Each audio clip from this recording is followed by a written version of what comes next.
So finally, as we're wrapping up our project, we also have to consider all those multimodal elements throughout the document itself, as well as our ultimate multimodal component, like we did for the infographic in Project 1. This time we're going to do a PSA or advocacy ad. So this versus an infographic looks very different. Sometimes people will try to put a little too much in that advocacy ad or PSA.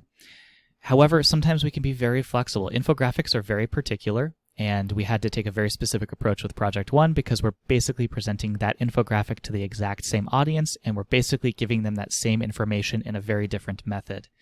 Whereas a PSA or advocacy ad is much more concise and much more focused. So we're going to try to keep it short and sweet.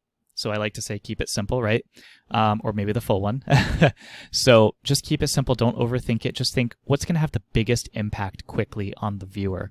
Versus the infographic, we want to present all that information in a concise way, but we're covering way more ground with that infographic because we're trying to give them the full picture. Whereas with this advocacy ad, we're just really trying to grab their attention and pull them in. It's like our hook. So basically think about all the advertising you've seen in your life. What makes it good versus what makes it bad? And why do you think that? So think about all the great advertisements you've seen, whether it's for shoes or cereal or for stopping domestic violence.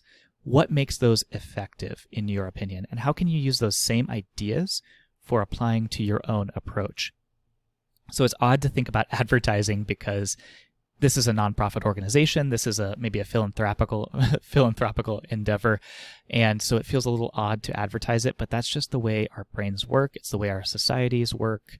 We have to be aware of these things before we can actually do something about them. So we have to advertise to a specific audience. And whether it's a more generalized audience just to kind of get them aware of this topic or the organization or the solution, whatever you're thinking of as your most effective approach, just consider that audience. Who are you trying to grab for this? And it could be the same audience as your proposal, or it can be very different. So, for example, with my solution, I'm proposing an advertisement campaign. I think this could be a very good opportunity for me to practice creating one of those advertisements so it can do double duty. I can show that to my audience and say, here's an example of one of those advertisements you could use in this campaign.